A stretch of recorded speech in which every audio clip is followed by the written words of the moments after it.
shocking events unfolded at Cedar Creek Farm when a group of arrogant bikers decided to harass the wrong farmer. What they didn't know was that the quiet man tending to his crops was Marcus Reynolds, a decorated Navy SEAL with years of classified missions under his belt. Their attempted intimidation would soon become a lesson they'd never forget. The late afternoon sun cast long shadows across the fertile fields of Cedar Creek Farm, a sprawling 200-acre testament to hard work and determination that had served the community of Millbrook Valley for over 3 generations.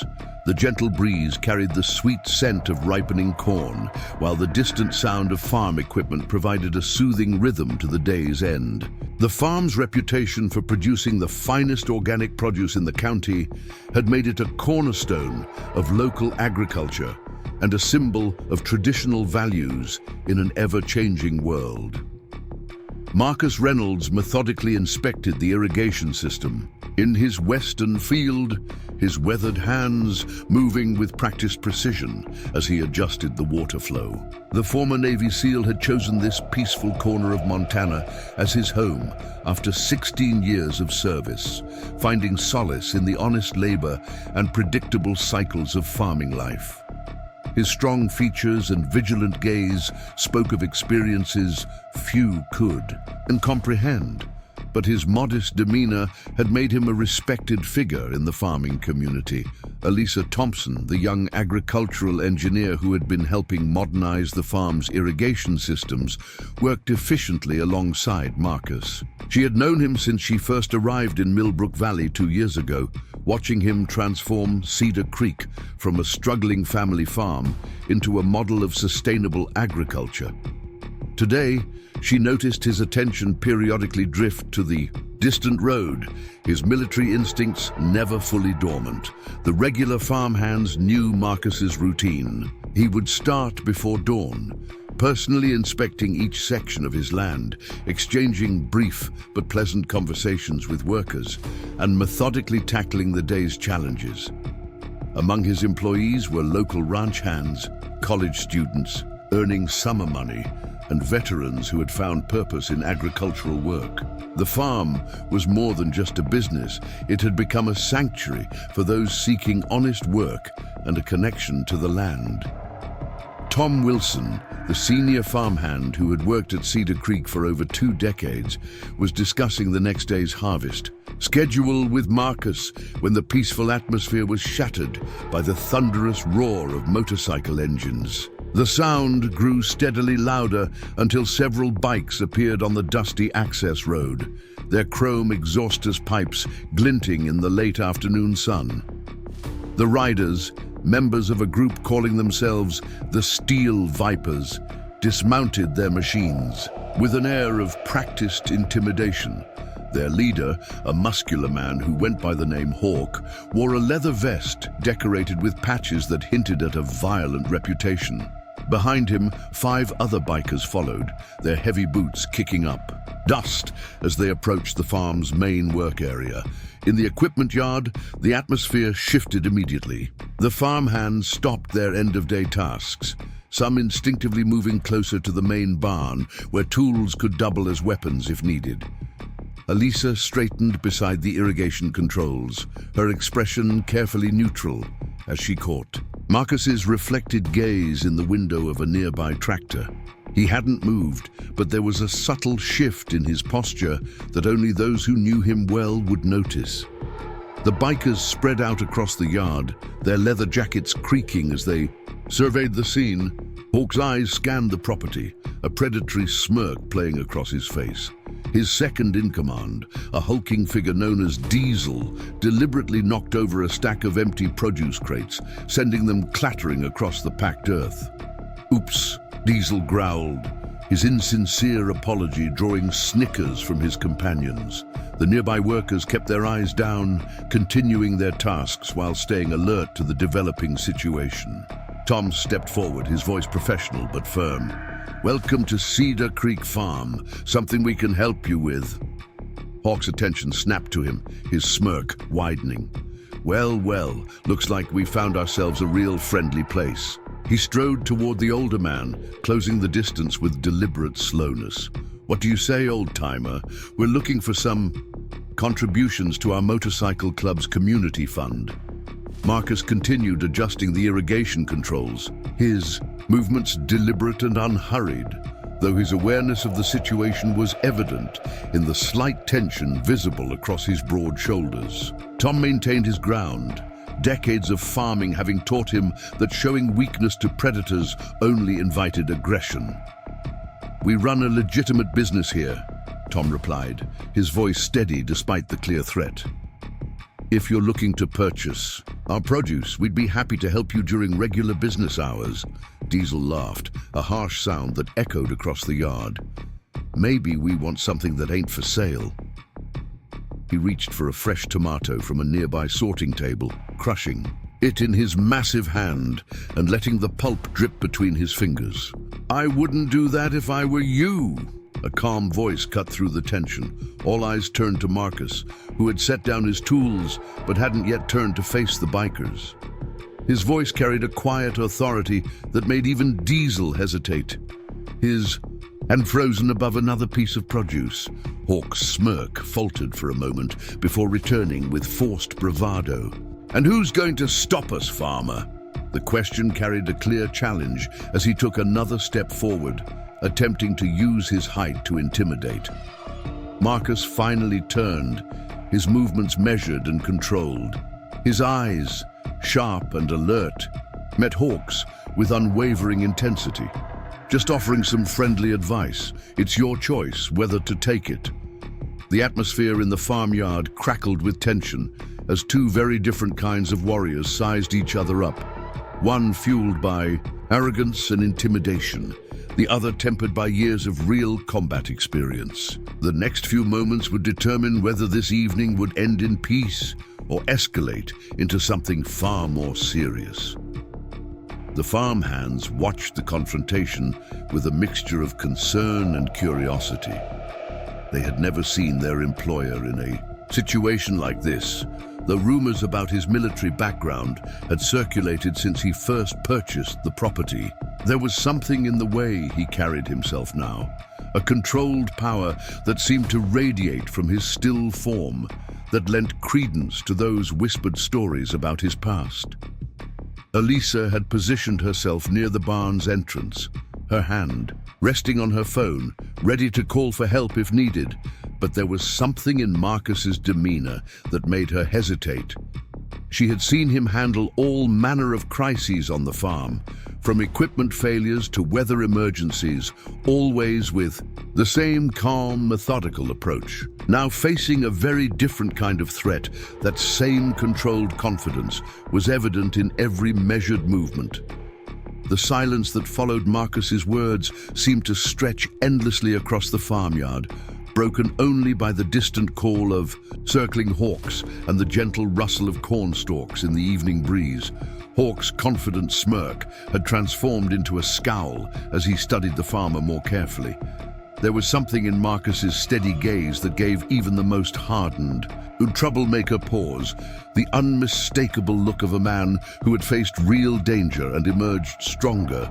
"You got something to say, farmer?" Hawk's voice carried a dangerous edge as he shifted his weight, trying to find a more intimidating stance.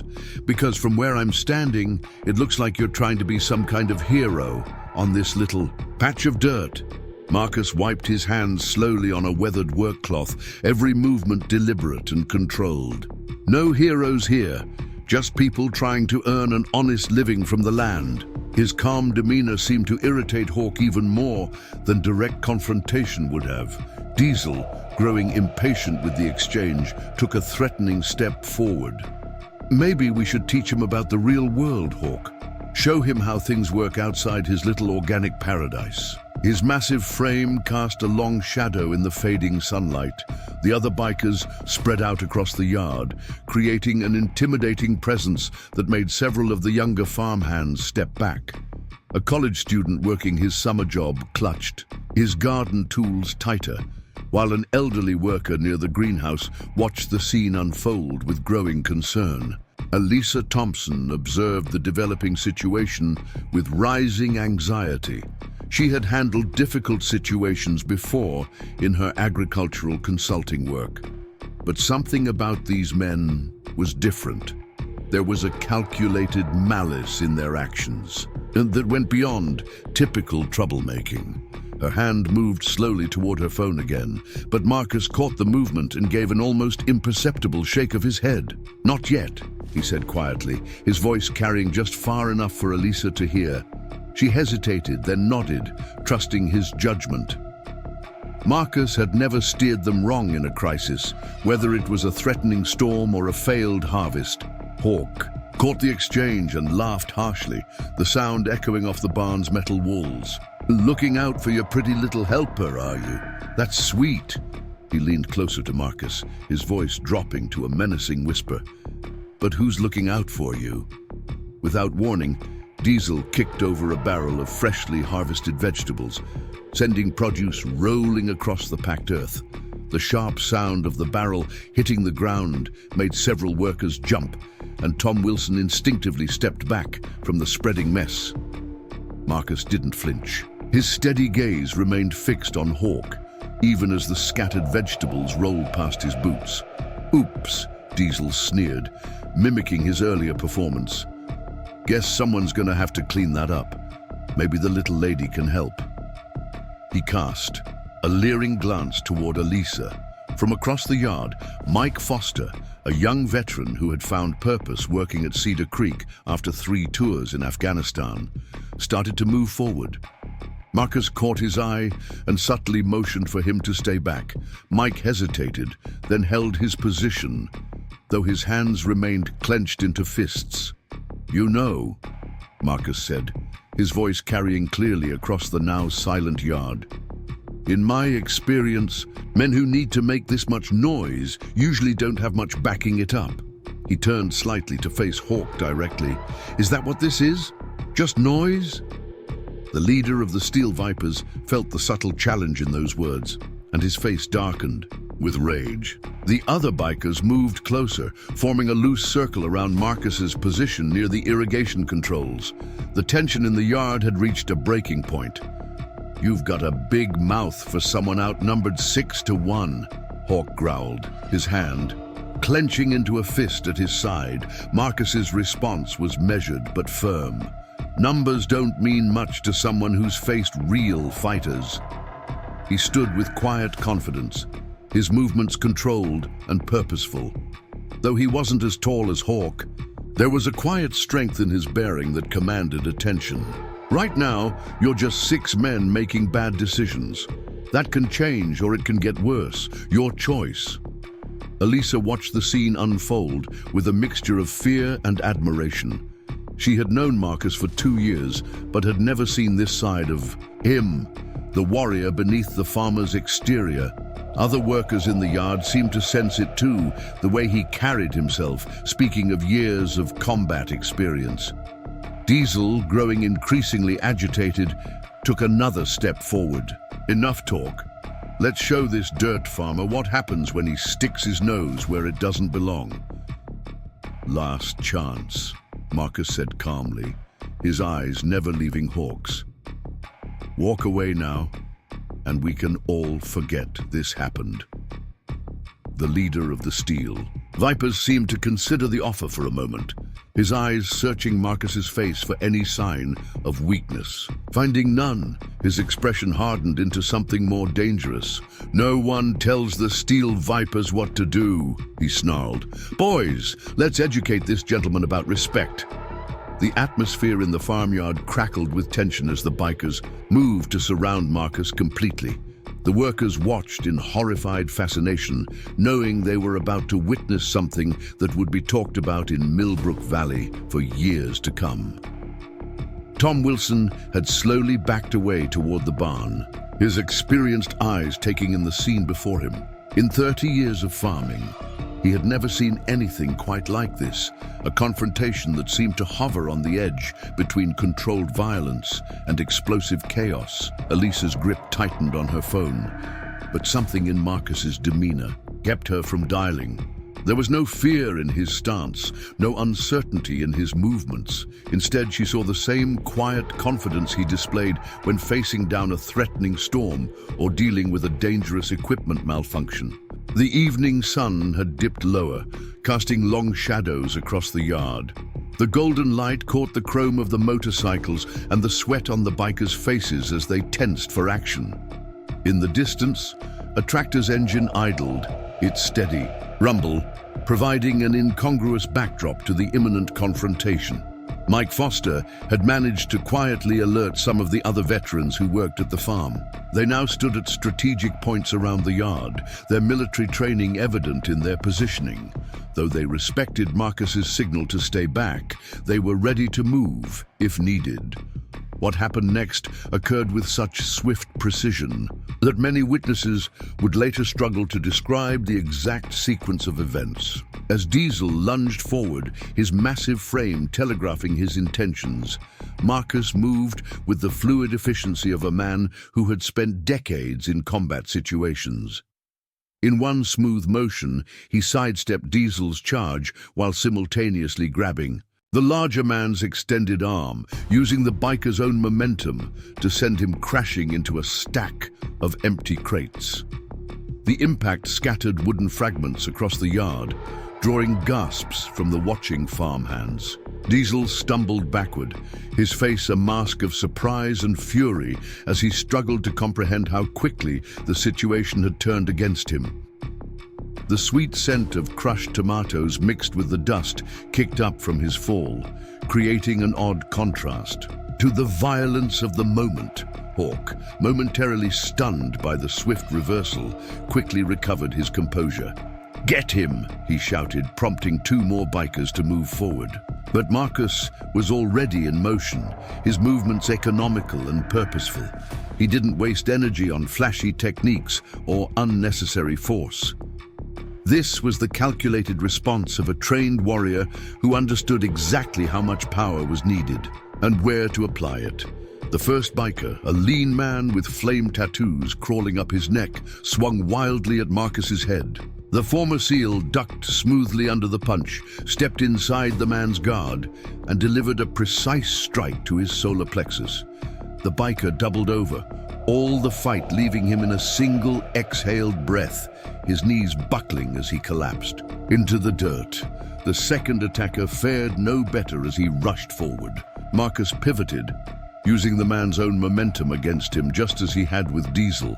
The biker found himself stumbling past his intended target and into one of his fallen companions, their leather jackets tangling as they crashed to the ground in an undignified heap. Throughout the brief exchange, Marcus maintained the same calm demeanor he had shown earlier.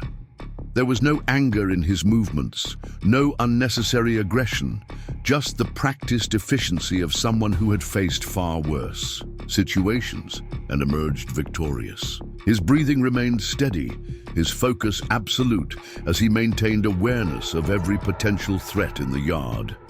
Mike Foster, watching from his position near the barn, couldn't help but smile as he witnessed the scene unfold.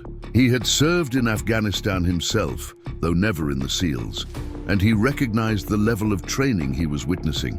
This wasn't street fighting or bar brawling. This was years of tactical combat experience in action, the kind of skill that could only be acquired through the most rigorous military training in the world.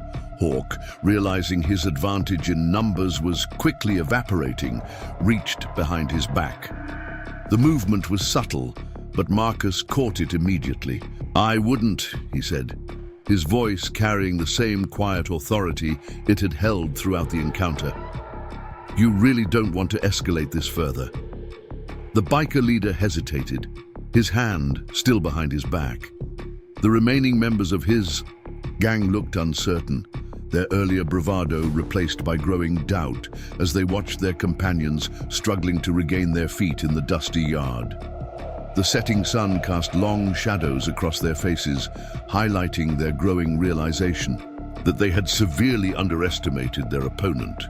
Alisa Thompson, still positioned near the barn entrance, had her phone ready but hadn't dialed.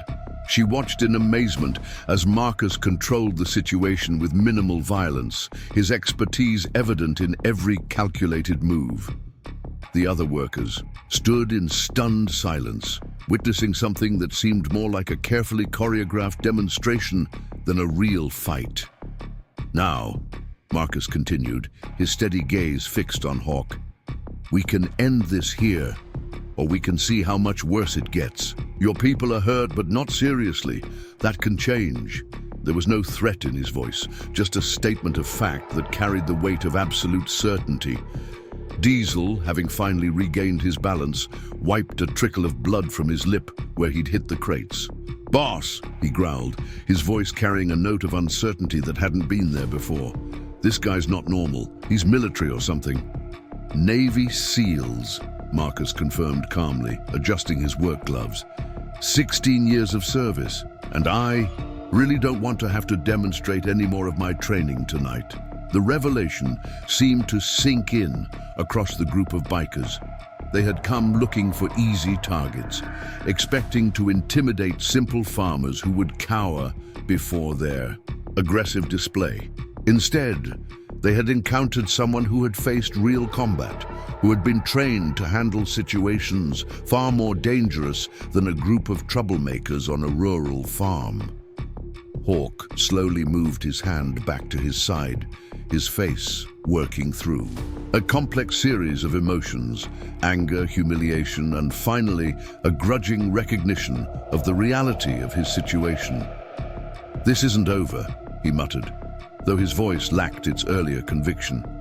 "Actually," Marcus replied, "it is. You're going to leave now, and you're not coming back, not to this farm, not to this valley, because if you do..." He let the sentence hang unfinished, but his meaning was clear. The discipline in his stance spoke of someone who could back up every unspoken word. The other customers watched as the steel vipers, their intimidating presence now thoroughly deflated, began backing toward their motorcycles. Diesel shot one last glare at Marcus before following his companions, nursing both his injured pride and what would likely be some significant bruising. Hawk was the last to leave, pausing by his bike. For a moment, it seemed he might say something more, try to salvage some small part of his reputation. But under Marcus's unwavering gaze, he simply swung his leg over his motorcycle and kicked it to life. The sound of engines filled the yard as the gang prepared to depart, their chrome exhausts reflecting the last rays of the setting sun. As the roar of motorcycles gradually faded into the distance, leaving Cedar Creek Farm in profound silence, the workers remained motionless for several moments, collectively processing what they had just witnessed. Then, almost simultaneously, the yard erupted into animated conversation and movement. Marcus calmly returned to the irrigation controls, straightening the tools that had been knocked aside during the confrontation. His movements were precise and focused, as if the intense confrontation had been nothing more than a minor interruption to his daily routine. Alisa Thompson approached Marcus immediately, her expression a mixture of concern and admiration as she surveyed the scattered debris from the confrontation. "Are you all right?" she asked, already reaching for the first aid kit mounted on the barn wall, though Marcus showed no signs of injury. "I'm fine," Marcus replied, his voice returning to its usual quiet tone, though his eyes continued scanning the horizon where the bikers had disappeared. "Though I suspect we haven't seen the last of them." 16 years of combat experience had taught him that men like Hawk rarely accepted defeat gracefully. Mike Foster made his way across the yard, carefully stepping around the scattered vegetables and broken crates. "That was something else," he said, shaking his head in admiration. "Reminded me of some of our special forces trainers overseas, though I never saw anything quite that smooth." He paused, studying Marcus's composed demeanor. "You think they'll be back?" "People like that," Marcus responded carefully, considering his words. "They operate on intimidation. When that fails, they either back down completely or come back harder. Given their leader's personality, I'm betting on the latter." His assessment was delivered with the same methodical precision he applied to crop rotation and weather pattern analysis. Tom Wilson began organizing the cleanup effort, but his movements were careful, deliberate, as if he was already preparing for another disturbance. The other workers gradually returned to their end-of-day tasks, though the atmosphere remained charged with an undercurrent of anticipation. Robert Chen, the local agricultural supplier who had arrived during the confrontation's aftermath, approached Marcus with a grave expression. "Mr. Reynolds," he said, his concern evident, "perhaps we should call the sheriff now before they return. I've heard rumors about the steel vipers causing trouble in other farming communities." Marcus shook his head slightly. "Not yet. Involving law enforcement might escalate things faster than we want. Right now, they're angry but uncertain. Let's not push them into a corner." He adjusted the irrigation timer, his movements precise despite the lingering tension, but it wouldn't hurt to be prepared. Throughout the evening, workers finishing their shifts began filtering out while others arrived for the night crew, each bringing news about the steel vipers. According to local mechanic James Martinez, the gang had been seen at the edge of the valley, apparently regrouping at an abandoned grain silo. Another worker reported seeing them at the local truck stop, their angry voices carrying across the parking lot. As darkness settled over Cedar Creek Farm, Marcus noticed subtle changes in the workers' behavior. The veterans among his employees, particularly those who had served in combat zones, began positioning themselves strategically around the property. Mike Foster moved his usual patrol route to cover the main access road, while two other former military members chose spots with clear views of the valley approaches. Alisa observed this quiet mobilization with growing concern as she finished calibrating the automated watering systems. "They're all staying because of what happened, aren't they?" she asked Marcus quietly, while checking the final settings for the night cycle. "Community looks after its own," Marcus replied simply, adjusting the flow rate on a problematic sprinkler. "Uhed, these people care about this land, about what we're building here. They're not going to let a group of troublemakers destroy that." Robert Chen approached again, this time carrying a box of fresh produce he'd originally come to collect. "Take it as a gift," he insisted as Marcus began to protest. "My wife says it's the least we can do. Besides, after what I saw today, I'd say you've more than earned it." Marcus accepted the gesture with a modest nod. "Thank you, but you don't owe me anything. This place," he paused, looking out over the fields that had become his sanctuary after years of combat. "It means something to all of us." As the night shift began their rounds, the tension in the farmyard became almost palpable. The remaining day workers were clearly reluctant to leave, their protective instincts aroused by the evening's events. Even those who had families waiting at home found reasons to linger, checking equipment that had already been inspected or engaging in lengthy discussions about the next day's work schedule. The night irrigation crew, who had worked the farm for over a decade, began their usual routine, though their movements were more hesitant than usual.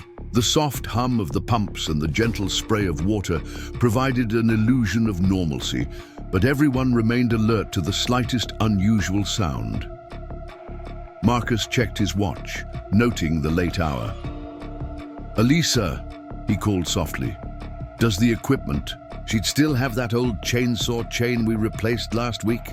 Alisa nodded, her hand unconsciously moving toward the shed's padlock. "Might want to have it closer at hand," he suggested, though his tone implied it wasn't just about tool maintenance.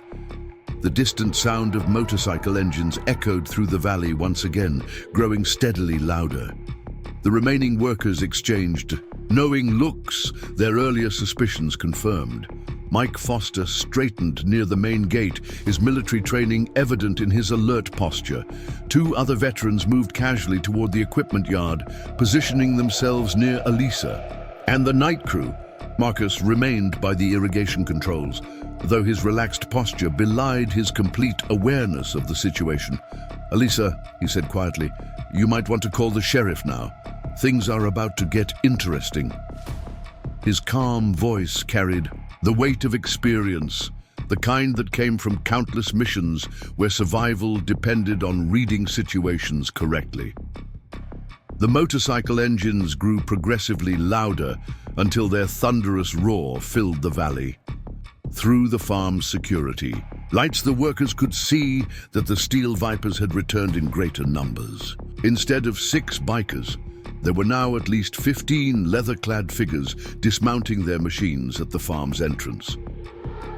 Alisa quickly dialed the sheriff while maintaining her composed demeanor, speaking in hushed tones as she reported the situation. The dispatcher assured her that units were already en route, having received several calls about the gang's activities in the valley. Marcus Reynolds remained at his position by the irrigation controls, methodically adjusting the water pressure as if the approaching danger was of no particular concern. His calm presence seemed to steady the others around the farm, though tension hung thick in the air like the evening mist settling over the fields. Mike Foster and the other veterans exchanged knowing glances, their military and combat experience telling them that this confrontation would be different from the last. Hawk led his enlarged group toward the main work area, his earlier humiliation evident in the rigid set of his shoulders and the darkness of his expression. Diesel, sporting a visible bruise from his encounter with the crates, followed close behind. The additional members of their gang projected an air of menace, clearly chosen for their intimidating presence and potential for violence. Gravel crunched under heavy boots as Hawk pushed through the farm gate with unnecessary force. "Miss me, farmer?" he called out, his voice carrying a dangerous edge across the yard. The other bikers filed in behind him, spreading out in a practiced manner that spoke of previous confrontations. Marcus turned slowly from the controls to face the group. "I was wondering when you'd come back," he replied evenly, though his voice held a note of disappointment. "Though I had hoped you'd be smarter than this." Hawk's face twisted into a sneer. "Smart? Oh, we learned our lesson all right. That's why. We brought some friends." He gestured to the imposing figures behind him. "No more playing nice." The regular farm workers remained in their positions, their earlier strategic placement now proving its worth. Mike Foster stood casually by the main barn, his hand resting near a pile of steel fence posts. 2 other veterans maintained their positions near the equipment shed, their experienced eyes tracking the movements of the bikers.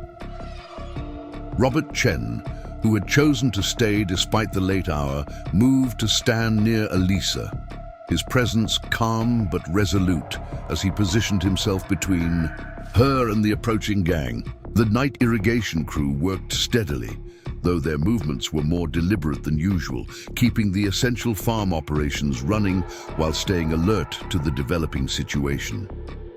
"Last time," Marcus said, his voice carrying clearly, "across the yard, you walked away with just a few bruises and some damaged pride. That was the easy way." He stood slowly, his movements measured and deliberate. "This time won't be so gentle." Diesel took a threatening step forward, his massive frame casting long shadows in the security lights. "You think we're scared of you? There's 15 of us now, old man. 15 against what? A few farmhands and a washed-up seal." A quiet chuckle came from Mike Foster's direction. "Might want to check your math there, friend." As if on cue, the sound of approaching vehicles filled the air as 3 pickup trucks pulled into the yard. Their headlights illuminated the scene as several figures emerged, all veterans who worked at neighboring farms, having heard about the earlier confrontation through the valley's rapid grapevine. Marcus's expression remained unchanged, but there was a hint of something in his eyes that made even the most aggressive of the bikers pause. "You see," he continued, "this isn't just about me. This land, these people, their community, family, and you're threatening that. Hawk's confidence wavered slightly as he glanced around the farmyard, noting for the first time how the workers had positioned themselves. These weren't just random farmhands. They were people who had come prepared for this exact situation, their stances and positioning speaking of military training and combat experience. "This is your last chance," Marcus said, his voice taking on an edge that hadn't been present in the earlier confrontation. "Walk away now, and we can all go home. Stay, and you'll learn exactly why the SEALs have the reputation they do." He paused, nodding toward Mike and the others. "And this time, I'm not alone." One of the newer bikers, a young man who hadn't witnessed the earlier display of Marcus's abilities, laughed nervously. "You're bluffing. No way you can take all of us." Before anyone could respond, the distant wail of police sirens could be heard approaching from multiple directions. Hawk's face contorted with rage as he realized their time for revenge was rapidly diminishing. "Now!" he shouted, signaling his gang to attack. The next few moments erupted into controlled chaos. Marcus moved with the same efficient precision as before, but this time he wasn't holding back. The first biker to reach him found himself airborne before he even realized what had happened, his trajectory ending in a painful meeting with a stack of hay bales. Mike Foster and the other veterans engaged their own opponents with the practiced skill of trained professionals. The farmyard became a battlefield of calculated moves and swift consequences, the sounds of combat mixing with the steady hum of irrigation systems that continued their essential work despite the chaos. The Steel Vipers quickly discovered that their numerical advantage meant little against the coordinated response of military veterans. Marcus moved through the melee like a force of nature, each movement precise and devastating, his SEAL training evident in every efficient strike and counter. Robert Chen had retrieved a length of sturdy pipe, though he never needed to use it. The veterans who had arrived as reinforcements proved more than capable of handling their share of the conflict. Even some of the regular farm workers joined in, their love for Cedar Creek driving them to defend it against those who would destroy its peace. The police sirens grew progressively louder as the situation in the farmyard reached its climax. Hawk, witnessing his gang's complete inability to overcome Marcus and the other veterans, finally realized the magnitude of his miscalculation. The coordinated defense of the farm had turned what he had envisioned as a simple act of revenge into an embarrassing defeat. Marcus Reynolds moved with practiced efficiency through the chaos, neutralizing threats without causing unnecessary harm. His handling of the situation demonstrated years of SEAL training, each movement calculated to subdue rather than injure. The veterans followed his lead, their military experience evident in their disciplined response to the mayhem unfolding. Across the farmyard, Diesel, nursing a second injury from another failed attempt to overwhelm Marcus, staggered backward toward the gate. "This is insane," he shouted, his earlier bravado completely evaporated. Several other Steel Vipers had already retreated, their confidence shattered by the unexpected resistance they had encountered. Alisa Thompson stood near the barn entrance, phone still in hand, providing the police dispatcher with ongoing updates about the situation. Robert Chen maintained his position near the equipment shed, the pipe held firmly but unused. The regular farm workers who had chosen to stay had proven themselves more than capable of defending their beloved establishment. The sound of police cruisers pulling into the farm's access road caused the remaining bikers to panic.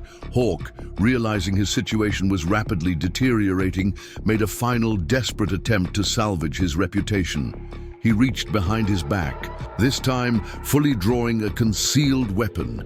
"Enough," he shouted, his voice cracking with frustration and fear. The sight of the weapon caused several workers to seek cover, but Marcus remained unperturbed, his stance adjusting slightly to account for the new threat. "You really don't want to do that?" Marcus said calmly, his steady gaze fixed on Hawk.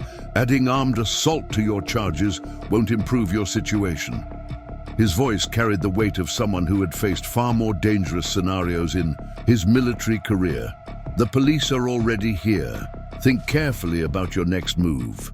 Through the security lights, the flashing blue and red of multiple police cruisers illuminated the scene.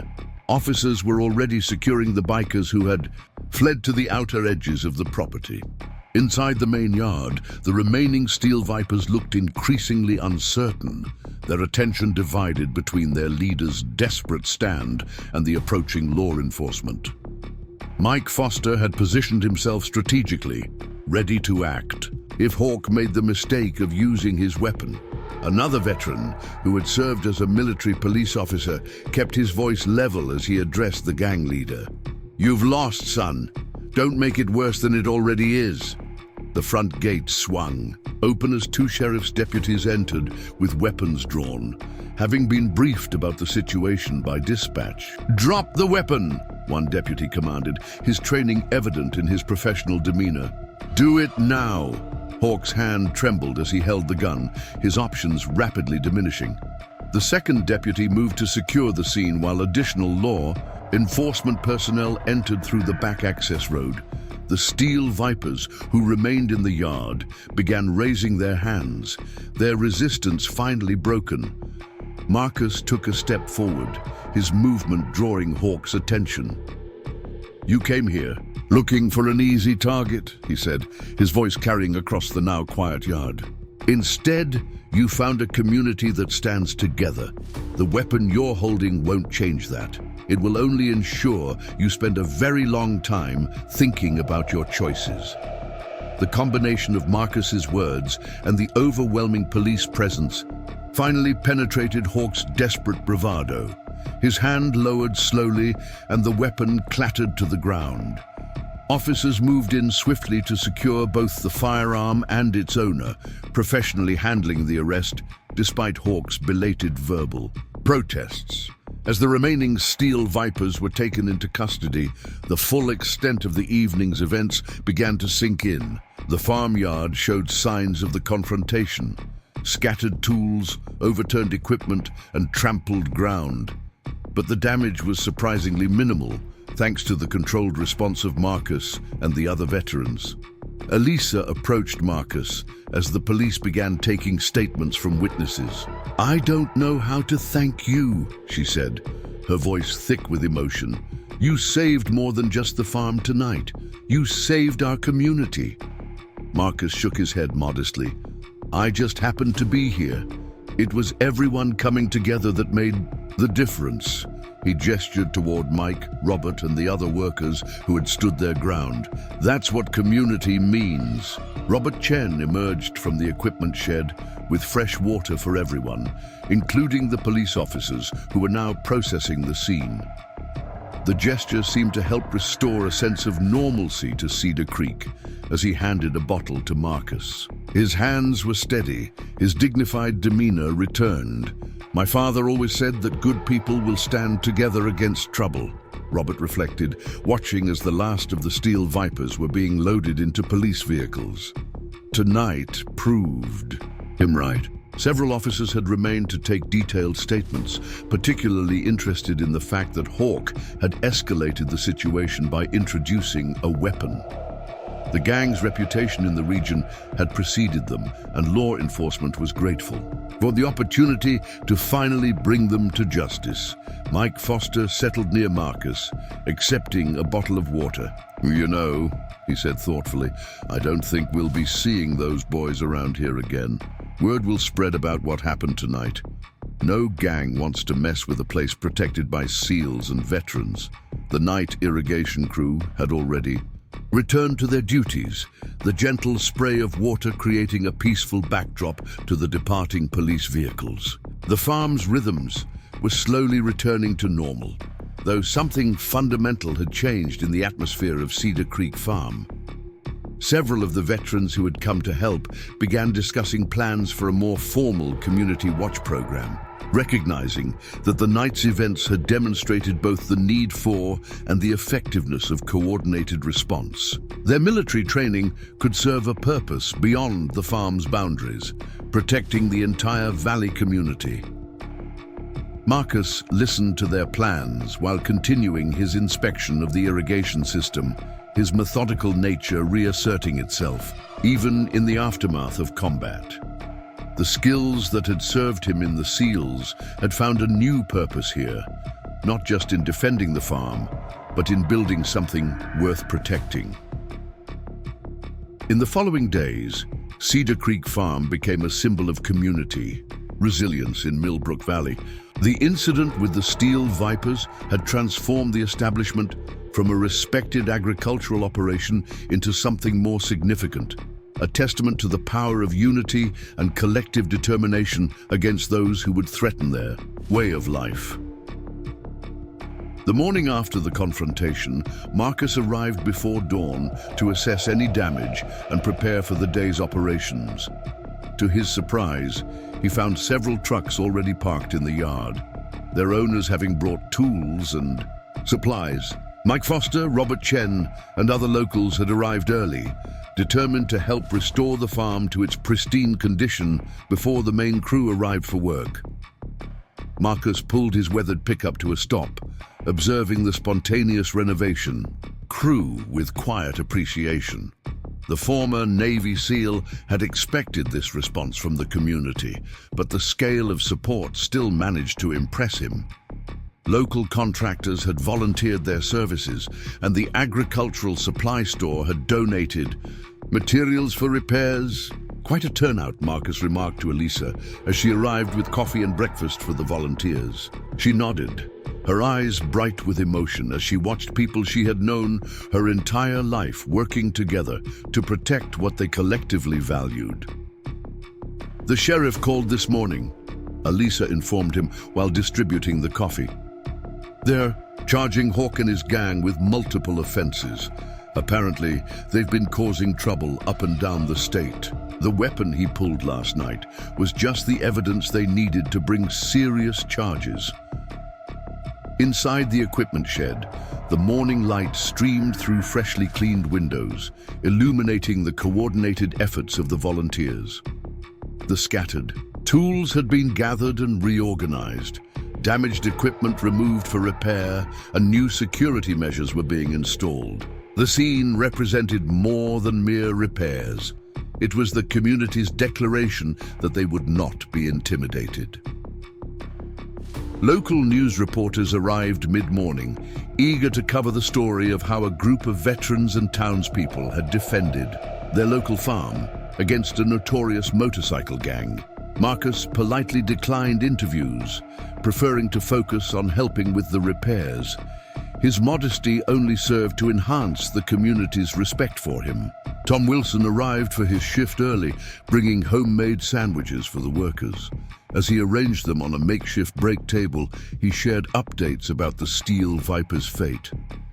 Sheriff Johnson says they found outstanding warrants for several gang members, he reported. They won't be causing trouble around here anymore. The farm's phone rang continuously throughout the morning, with calls from concerned citizens offering support and assistance. The local agricultural association had already pledged to help cover any damages not addressed by insurance, though the community's volunteer efforts had significantly reduced the necessary repairs. By early afternoon, Cedar Creek Farm looked better than it had in years. Fresh paint brightened the outbuildings, new security lighting had been installed, and the yard had been thoroughly cleared and organized. The only visible evidence of the previous night's confrontation was a small dent in the main gate, which Marcus chose to leave as a reminder of the community's triumph over intimidation. Mike Foster, taking a break from his work, sat next to Marcus near the irrigation controls. "You know," he said, wiping sweat from his brow, "what happened last night wasn't just about stopping some troublemakers. It was about showing everyone what this valley is made of."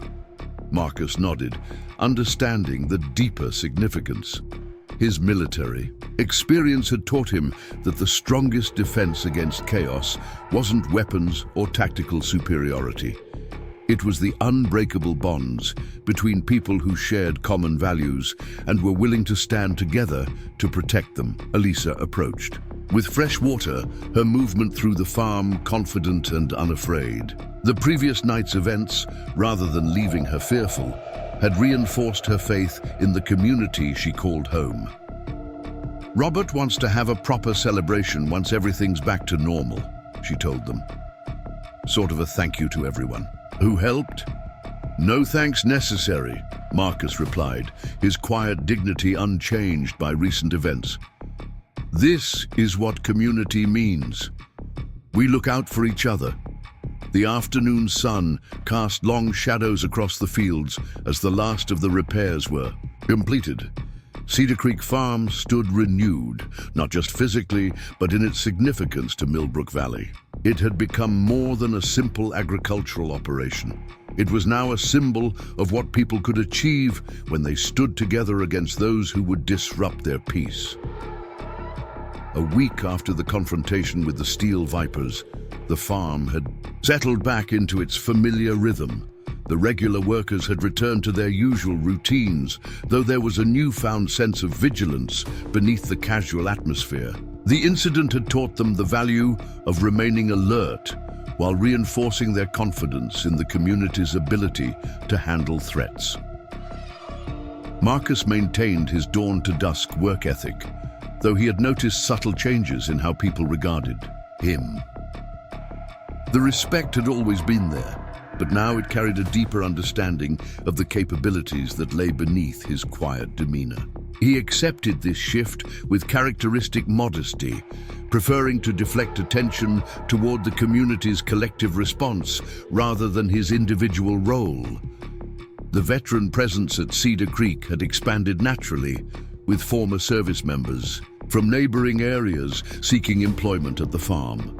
Marcus welcomed them, understanding their need to be part of something meaningful after their military service. The farm's operations benefited from their discipline and work ethic, while providing them with the purpose many sought after leaving the service. New security measures had been implemented with subtle efficiency. Improved lighting, surveillance systems, and communication protocols that enhanced safety without disrupting the farm's welcoming atmosphere. The changes were a testament to the community's determination to protect what they valued while maintaining their way of life. Local law enforcement had increased their presence in the valley, not out of necessity, but as a show of solidarity with the farming community. Sheriff Johnson himself made regular stops at Cedar Creek, often sharing coffee with Marcus and discussing ways to further strengthen community bonds. On this particular evening, however, something felt different.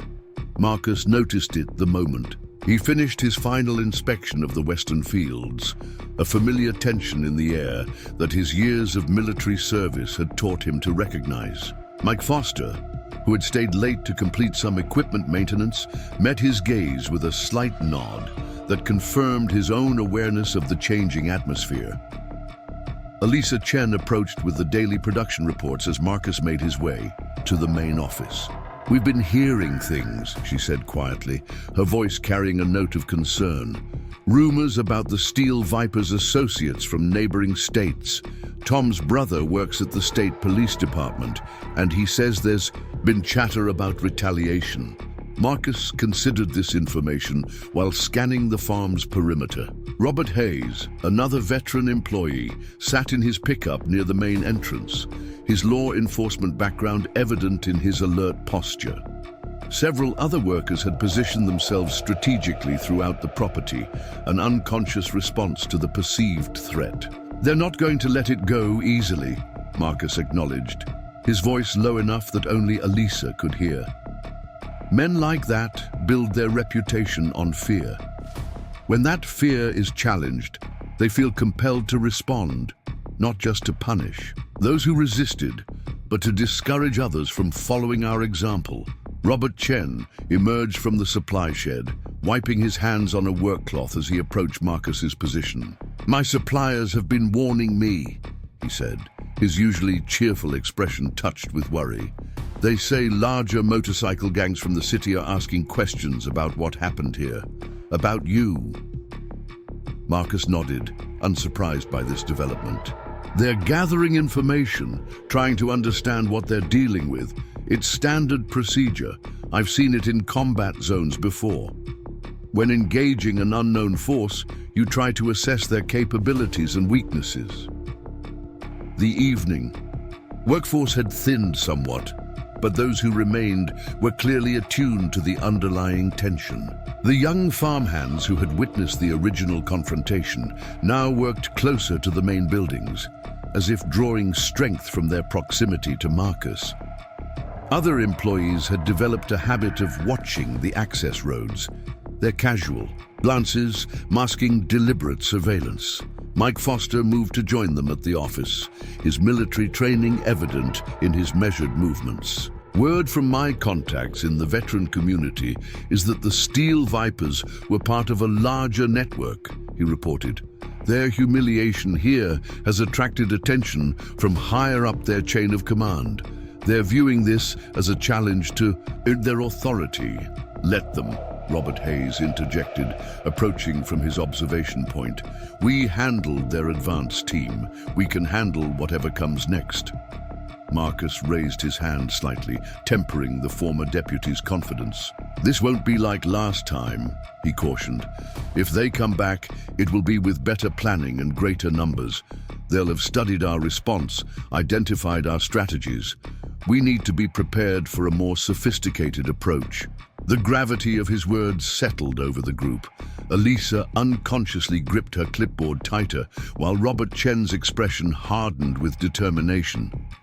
Cedar Creek Farm had become more than just their livelihood. It was a symbol of resistance against intimidation and violence. "What do you suggest?" Robert asked, his concern evident in his voice.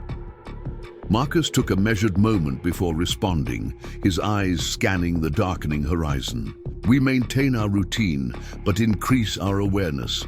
Any unfamiliar faces, unusual vehicles, or suspicious activity needs to be noted and shared. We establish a communication network between regular workers, especially those with military or law enforcement background. Most importantly, we don't let fear change who we are or how we live." The wisdom of his approach resonated with the group. Cedar Creek had always been more than just a farm. It was a cornerstone of the community, a place where people came together to work the land and support each other. Allowing fear to alter that would mean surrendering something fundamental to their way of life. As the evening progressed, Marcus observed the subtle ways in which the community was already adapting to the potential threat. Regular workers lingered longer, their conversations more focused on sharing information and coordinating responses. The veterans among them had naturally formed an informal security network, their military training providing a foundation for protecting what they valued. The distant rumble of thunder punctuated the evening, a fitting accompaniment to the growing sense of anticipation. Whether it heralded an approaching storm or served as a metaphor for the challenges ahead, Marcus knew that the true measure of their strength would lie not in their ability to fight, but in their determination to preserve the values that made their community worth defending.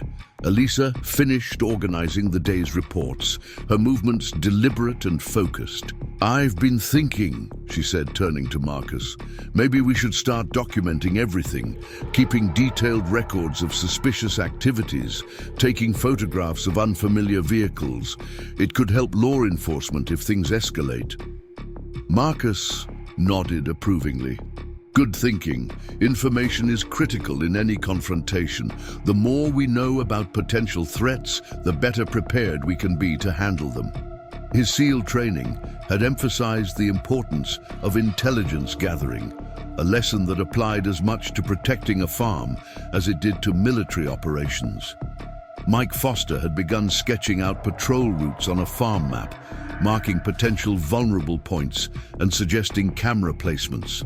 His combat experience in Afghanistan had taught him the value of proper surveillance and early warning systems.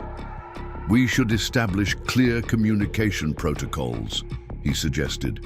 "Hand signals, code words, something that lets us share information quickly without alerting potential threats." The night shift began arriving for work, their usual casual banter replaced by more purposeful discussions. Marcus had briefed them earlier about the potential threats, and their response demonstrated the same quiet determination that had helped them weather countless natural challenges to the farm's operations. Robert Chen looked out over the darkening fields, his expression thoughtful. "My father always said that farming was about more than just growing crops," he mused. "It's about nurturing community, about putting down roots deep enough to withstand any storm." I never fully understood what he meant until now. The following days brought a palpable shift in the atmosphere surrounding Cedar Creek Farm. Intelligence gathered through various channels indicated that their situation had attracted attention from more significant criminal elements. Marcus Reynolds' military experience taught him to recognize the signs of impending conflict, and the current indicators suggested a methodical escalation was underway. Through his established network of contacts, Mike Foster reported increased motorcycle traffic in neighboring counties. These weren't the typical recreational riders who occasionally passed through Millbrook Valley, but organized groups conducting what appeared to be reconnaissance. Their presence, while not overtly threatening, carried the unmistakable undertone of preparation. Local law enforcement, led by Sheriff Johnson, had increased patrols in the area. The sheriff himself visited Cedar Creek one evening to discuss the situation with Marcus. "We've received intelligence about potential gang activity," Johnson explained, his voice low as they walked the perimeter. "These aren't just local troublemakers anymore. We're looking at organized criminal elements from several states." Marcus absorbed this information with characteristic composure. "They're testing our defenses," he observed, noting a group of unfamiliar motorcycles passing slowly along the distant highway. Classic tactical assessment. Probe for weaknesses before committing to engagement. Alisa Thompson had implemented subtle security measures throughout the property. The camera systems had been upgraded, panic buttons installed in key locations, and the staff had received basic security training. Robert Chen had initially resisted these changes, viewing them as a departure from the farm's welcoming atmosphere, but he ultimately recognized their necessity. "My grandfather built this place on trust and honest work," Robert reflected one evening, watching as Robert Hayes conducted a subtle security sweep of the outbuildings. But perhaps, in today's world, protecting that legacy requires a different approach. The regular workers had adapted to the heightened state of alertness. Veterans and former law enforcement officers maintained an informal rotation, ensuring that trained individuals were present during all shifts. The local community had rallied around Cedar Creek, understanding that its defense represented something larger than a single farm. One evening, as Marcus conducted his usual assessment of the farm's security preparations, Mike Foster approached with concerning news. "My contact at the VA hospital overheard something," he reported, settling onto a hay bale. "Some bikers were asking questions about you specifically. They're gathering intelligence on your military background." Marcus nodded, unsurprised by this development. "Expected protocol," he replied, his eyes continuously scanning the horizon. "They're trying to understand what they're facing. The Steel Viper's defeat wasn't just about numbers. They encountered tactical expertise they weren't prepared for. The farm had implemented a subtle code system among its regular workers. Specific phrases and gestures allowed them to communicate potential threats without causing alarm among casual visitors or temporary help. Alisa had proven particularly adept at maintaining the operation's welcoming atmosphere while coordinating this heightened security stance. Sheriff Johnson's next visit brought additional intelligence that confirmed their suspicions. We've identified connections between the Steel Vipers and larger criminal organizations based in 3 different states, he informed Marcus and the core group of defenders. They view what happened here as a challenge to their authority. According to our sources, they're planning a coordinated response. The news solidified what Marcus had already suspected. The relative quiet of the past few days wasn't a sign that the threat had passed, but the calm before a calculated strike. They'll come in force, he predicted, but their greatest advantage isn't their numbers. It's their belief that we'll be unprepared for a sophisticated assault. Robert Chen, who had been listening intently, straightened his shoulders with determination. Then we must prove them wrong, he declared, his voice firm with resolve. This land, this community, it represents everything they seek to destroy. We cannot allow that to happen. The veterans among the regular workers had begun conducting subtle drills, coordinating their responses to various scenarios. Marcus's SEAL expertise proved invaluable in preparing for potential threats while maintaining the farm's normal operations. The goal wasn't to transform Cedar Creek into a fortress, but to ensure its defenders could protect it effectively if necessary. As evening approached, the farm's atmosphere remained superficially normal. Workers tended to their duties, equipment hummed steadily, and Alisa moved efficiently between tasks with her usual professional demeanor. Yet beneath this ordinary facade, a coordinated defense network remained vigilant, ready to respond to any threat to their community's sanctuary. The sun set over Millbrook Valley, casting long shadows across Cedar Creek's fields. Marcus watched the fading light, knowing that somewhere in the gathering darkness, forces were mobilizing against them. But as he observed the quiet determination of those around him, the veterans, the community members, the Chen family, he understood that their strength lay not in their ability to fight, but in their unwavering commitment to protect what mattered most. The intelligence proved accurate 3 nights later, when the first signs of organized criminal presence manifested in the valley. Several groups of motorcycles had been observed conducting coordinated movements through the area, their riders clearly more disciplined than the Steel Vipers had been. Local law enforcement maintained discreet surveillance, reporting their findings to both the sheriff's office and Marcus. At Cedar Creek, preparations had been refined to their optimal efficiency. The veterans among the regular workers had established clear protocols for various contingencies while maintaining the farm's welcoming atmosphere. Marcus had positioned himself strategically near the main barn, where he could observe both access roads while maintaining radio communication with Mike Foster and Robert Hayes, who monitored the perimeter. Movement on the eastern approach. Mike's voice came quietly through the concealed radio. 4 motorcycles riding in tactical formation. These aren't amateur enthusiasts. Marcus acknowledged the report with a subtle gesture, his expression remaining neutral as he checked the irrigation timers. Alisa, who had developed an acute awareness of these security communications, smoothly adjusted her work pattern to maintain clear lines of sight for the defenders positioned throughout the property. Robert Chen emerged from the supply shed, his movements deliberate as he surveyed the darkening farmyard.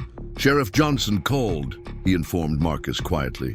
"His deputies have identified multiple groups converging on the valley.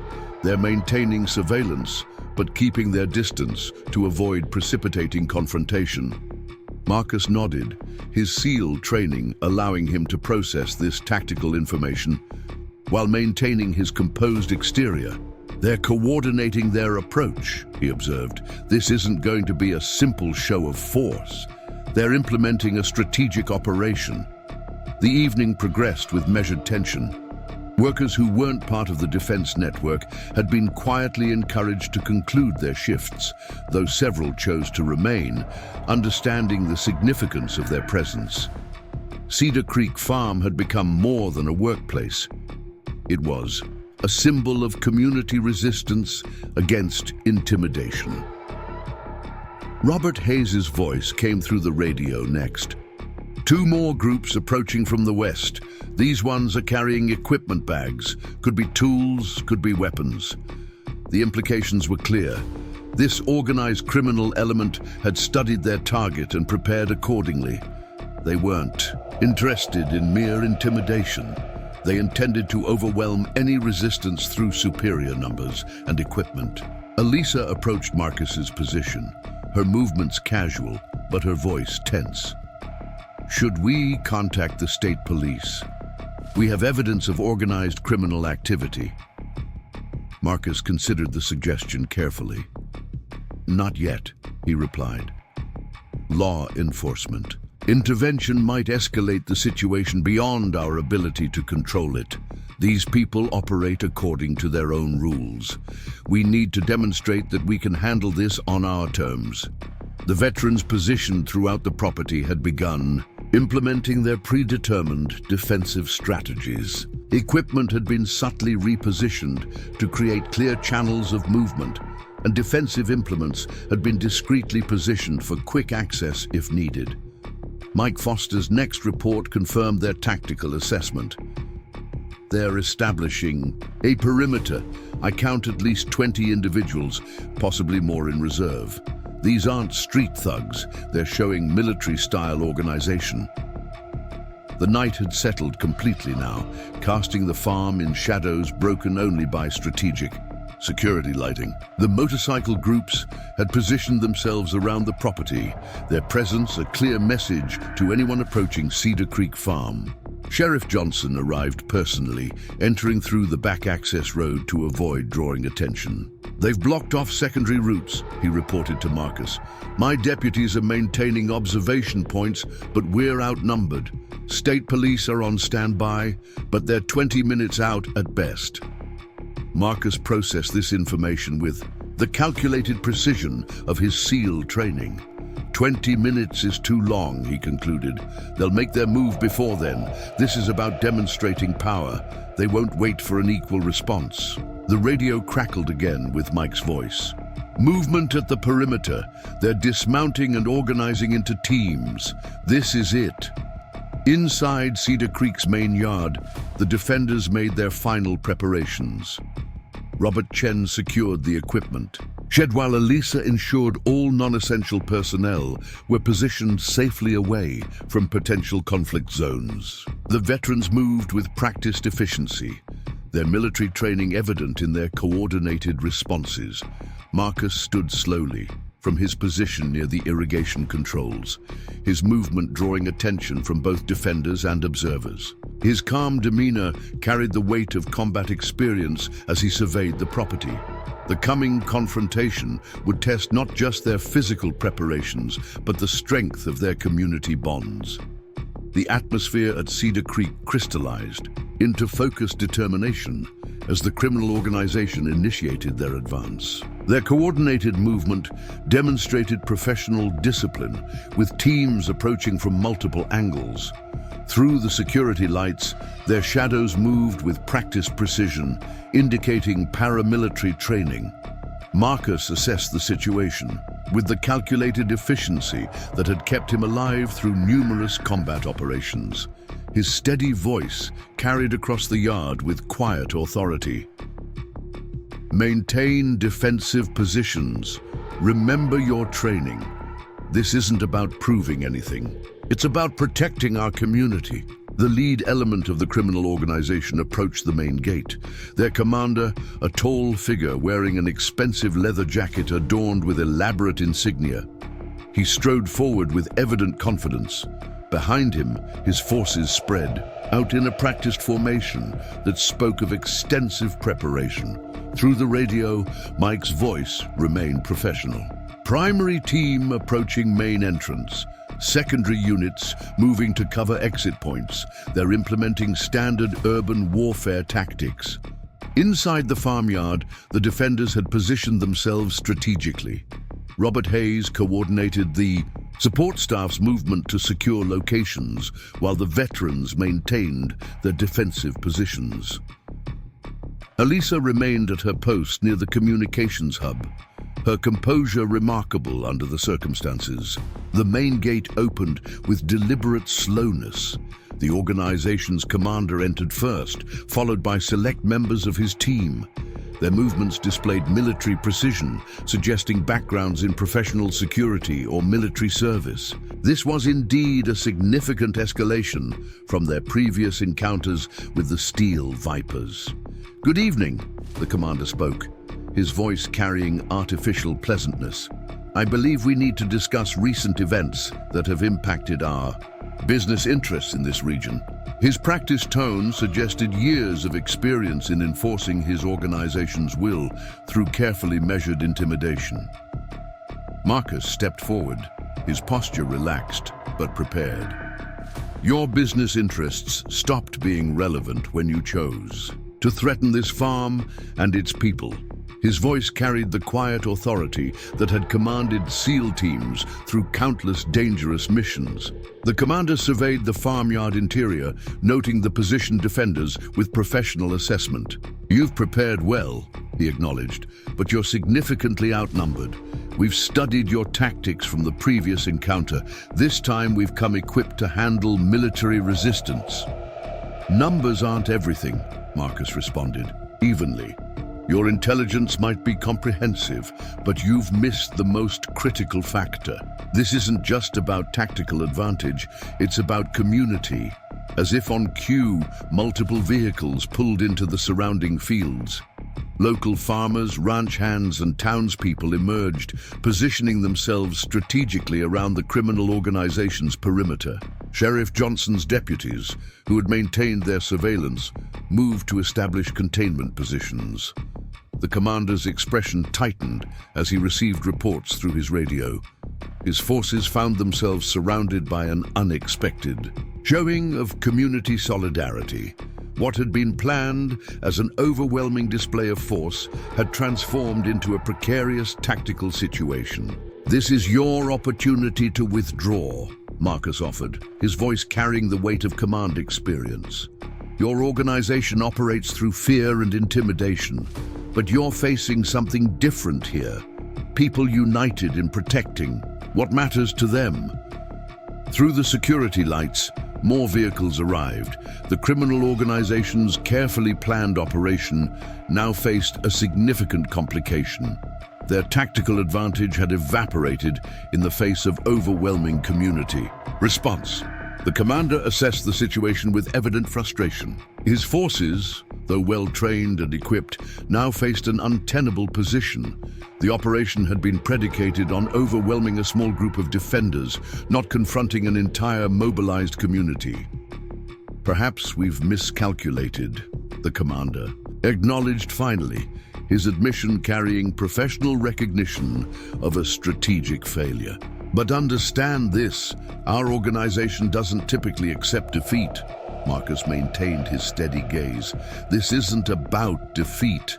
It's about recognizing when a situation requires re-evaluation. Your organization prides itself on professional assessment. Consider this a learning experience in community dynamics." The commander signaled his forces to withdraw, their disciplined movement indicating acceptance of the tactical reality. As they departed, the gathered townspeople maintained their positions, their presence a clear message about community solidarity.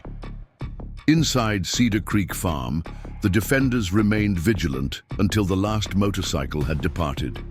The gathered community members began moving through the property, transforming what had been prepared as a battlefield into a celebration of collective determination. Alisa moved among the groups, distributing water and snacks to the impromptu gathering. Robert Chen emerged from the equipment shed with fresh coffee, the familiar aroma helping to dissipate the tension. The farm had once again transformed from a potential combat zone to a center of community fellowship. In the weeks following the confrontation, Cedar Creek Farm experienced a remarkable transformation. What had begun as a simple agricultural operation facing criminal intimidation had evolved into a powerful symbol of community resilience. The event had demonstrated that true strength lies not in force of arms, but in the unified resolve of people protecting their values. Marcus maintained his daily routine on the farm, though his quiet presence now carried additional significance.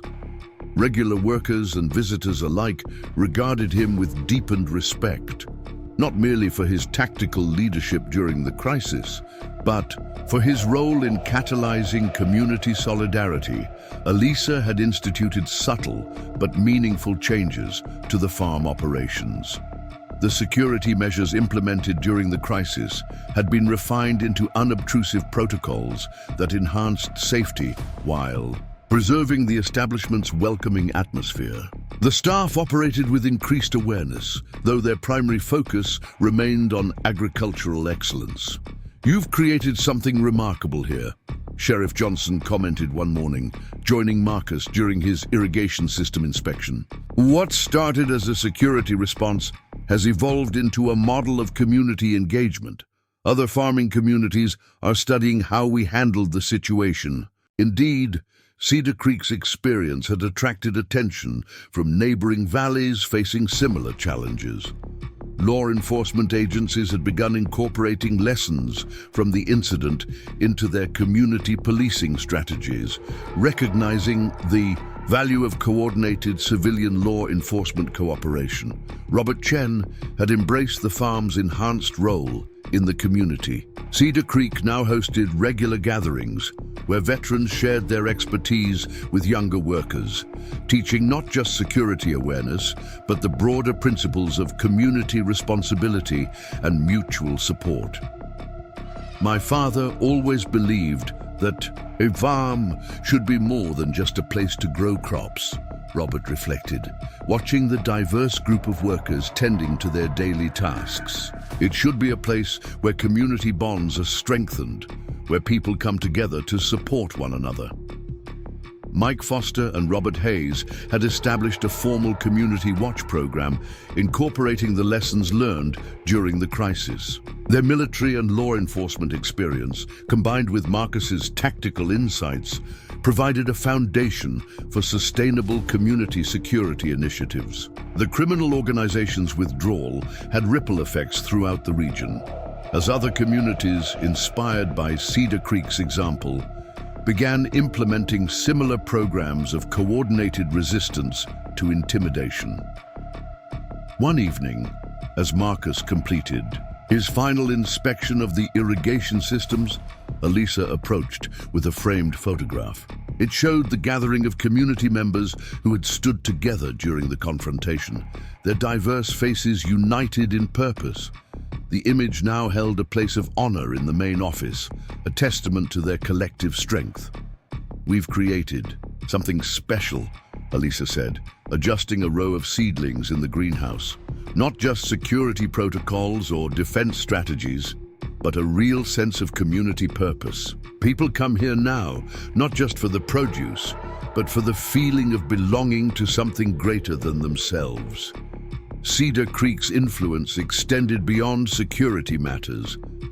Local agricultural businesses had adopted similar approaches to community engagement, recognizing that their strength lay in mutual support rather than individual measures. The valley's social fabric had been reinforced, creating a resilience that no external force could easily overcome. Tom Wilson, who had witnessed the farm's evolution from the beginning, summed it up best. "We always knew we were a community, but now we understand what that really means. It's not just about living in the same valley, it's about standing together when it matters most." Marcus observed these developments with quiet satisfaction. His SEAL training had taught him the value of unit cohesion, but Cedar Creek had demonstrated something broader, the power of civilian communities united in purpose. The farm had become more than a tactical success story. It was a blueprint for community empowerment. As the sun set on another peaceful evening at Cedar Creek Farm, the security lights illuminated a gathering place transformed by shared experience. The regular workers, the veterans, the families, and the staff all played their parts in maintaining what they had built together. The legacy of their stand against intimidation would continue to influence and inspire long after the events themselves had passed into local legend. Mike Foster approached Marcus's position near the main barn, carrying fresh coffee. "You know," he said, his voice thoughtful, "when I first started working here after my military service, I was just looking for a quiet place to rebuild my life. Never imagined I'd find another kind of unit, a different type of mission." Marcus nodded, understanding completely. His own journey from SEAL teams to farming had followed a similar path, seeking peace, but finding purpose. Cedar Creek had become more than just a sanctuary for veterans. It was a place where their skills and experiences could serve a greater good. The evening crew began their shifts, moving with practiced efficiency through their tasks. The improved security measures had become second nature, integrated seamlessly into the farm's daily operations.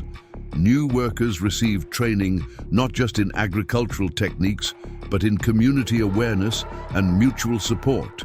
Alisa's agricultural engineering expertise had found unexpected applications in designing systems that enhanced both productivity and security.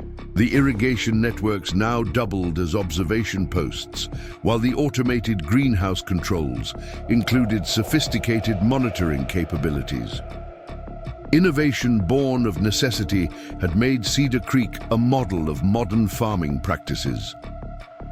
Robert Chen watched a group of young workers learning advanced cultivation techniques from a veteran farmer. "My grandfather would be proud," he said, joining Marcus by the equipment shed.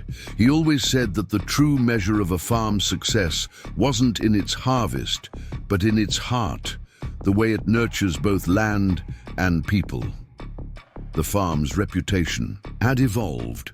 While still known for its exceptional produce, Cedar Creek had become equally celebrated for its community programs. Veterans found meaningful work and purpose, young people learned valuable skills, and the entire valley benefited from the strength of their united stance against intimidation. Local law enforcement regularly consulted with Marcus and his team, seeking insights on community-based security approaches. The success at Cedar Creek had demonstrated that effective protection didn't require militarization. It needed engagement, understanding, and collective commitment. As twilight deepened into night, the farm's rhythms continued undisturbed. The irrigation systems hummed quietly, nourishing the crops that would feed the community. Security patrols moved discreetly through their rounds, their presence reassuring rather than intrusive. The balance between vigilance and openness had been skillfully maintained. Marcus made his final rounds, checking each sector of the property with characteristic thoroughness. The skills that had served him in the SEALs found new expression here.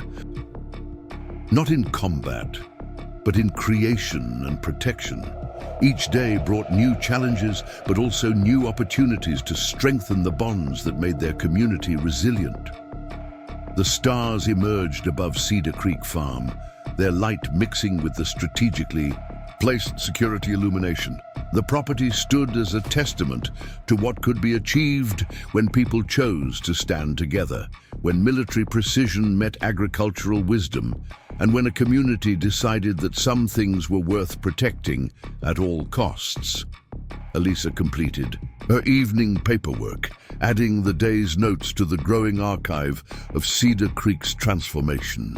"It's funny," she mused, joining Marcus for a final coffee, "how something that started as a crisis became a catalyst for positive change.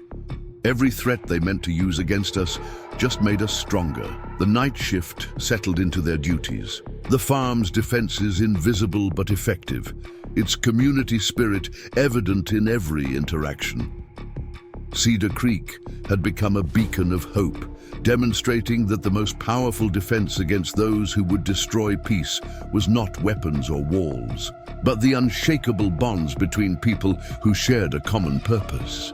As Marcus prepared to end another day, he reflected on the journey that had brought him here, from SEAL teams to farming, from solitary veteran to community leader. The path had been unexpected, but profoundly right. Cedar Creek Farm stood as proof that the skills learned in war could serve the cause of peace, that strength could protect without destroying, and that true security grew from the soil of shared values and common purpose. The farm's lights glowed warmly in the gathering darkness, welcoming all who sought not just sustenance, but belonging. The legacy of their stand against intimidation would endure, not in tales of confrontation, but in the daily demonstration of community strength and unity that Cedar Creek now represented. The story of Cedar Creek Farm's transformation spread far beyond Millbrook Valley, inspiring similar communities to reevaluate their approach to security and unity. News outlets picked up the story, drawn not just to the dramatic confrontation, but to the deeper narrative of community resilience and veteran integration. Marcus found himself reluctantly in the spotlight as agricultural organizations and veterans groups sought his advice on combining military expertise with civilian community building. Though he preferred to remain behind the scenes, he recognized the importance of sharing their experience to help others facing similar challenges. "The principles we applied here aren't complicated," he explained to a group of visiting farmers and local leaders. "It's about understanding that true strength comes from unity, that the skills learned in military service can protect and nurture rather than destroy." His quiet wisdom resonated with communities struggling to maintain their independence in the face of increasing pressures. Alisa had compiled a comprehensive guide documenting Cedar Creek's security protocols and community engagement strategies. "We're not just protecting a farm," she wrote in the introduction. "We're preserving a way of life, showing that you don't need to sacrifice openness for security when you have a community that stands together." The veteran presence at Cedar Creek continued to grow, but in unexpected ways. Former service members came not just seeking employment but bringing their families, investing in the community that had demonstrated such remarkable resilience. The farm expanded its operations to accommodate this growth, developing new training programs that combined agricultural expertise with security awareness. 1 year after the confrontation, Cedar Creek hosted a gathering that celebrated not just their victory over intimidation, but the ongoing evolution of their community. Farmers from across the state came to learn from their example, while law enforcement officials studied their unique approach to community-based security. "Look around," Mike Foster told a group of visitors, gesturing to the thriving fields and bustling activity. "Every person you see here understands their role in maintaining not just the farm's security, but its spirit. That's something no outside force can defeat." The criminal organizations that had once viewed the valley as an easy target now actively avoided the area. Word had spread through their networks about the coordinated resistance they had encountered, not just armed opposition, but a united community that refused to be intimidated. Robert Chen's agricultural supply business had evolved to include security consulting, helping other farming communities develop integrated approaches to protection and productivity. "My father taught me that farming was about nurturing growth," he often said. "Now we understand that includes growing stronger communities." The Sheriff's Department had incorporated Cedar Creek's model into their training programs, teaching deputies the value of community engagement and coordinated response. What happened here changed our understanding of rural security, Sheriff Johnson explained. It's not about force multiplication, it's about community multiplication. Marcus maintained his dawn-to-dusk routine, finding satisfaction in the daily rhythms of agricultural life. But he had also embraced his role as a mentor, sharing his expertise with a new generation of community defenders.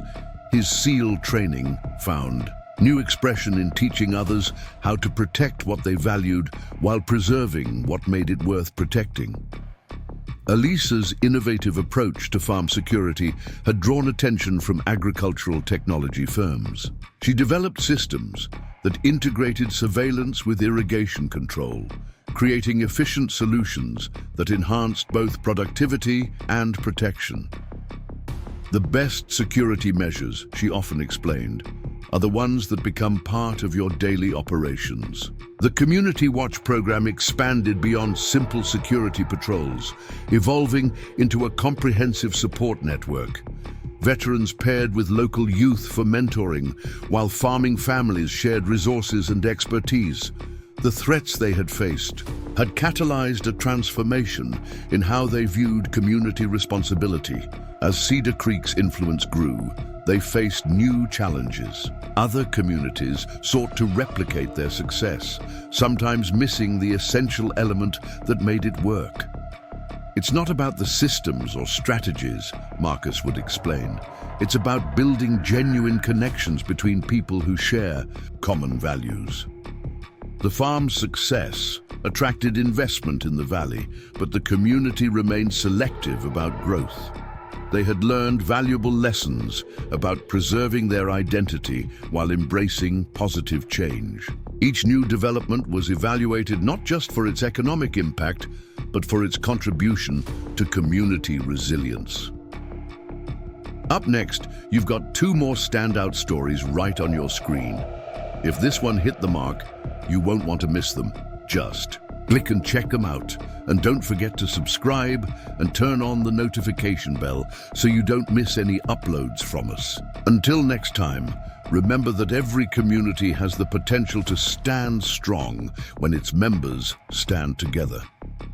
Bringing you this powerful story of a Navy SEAL farmer defending his community took countless hours of research and careful writing. If this tale of courage, community strength, and standing up against intimidation touched your heart, don't forget to hit that subscribe button and turn on notifications. We've got more incredible true stories of extraordinary people who changed their communities coming your way. Your support means the world to us.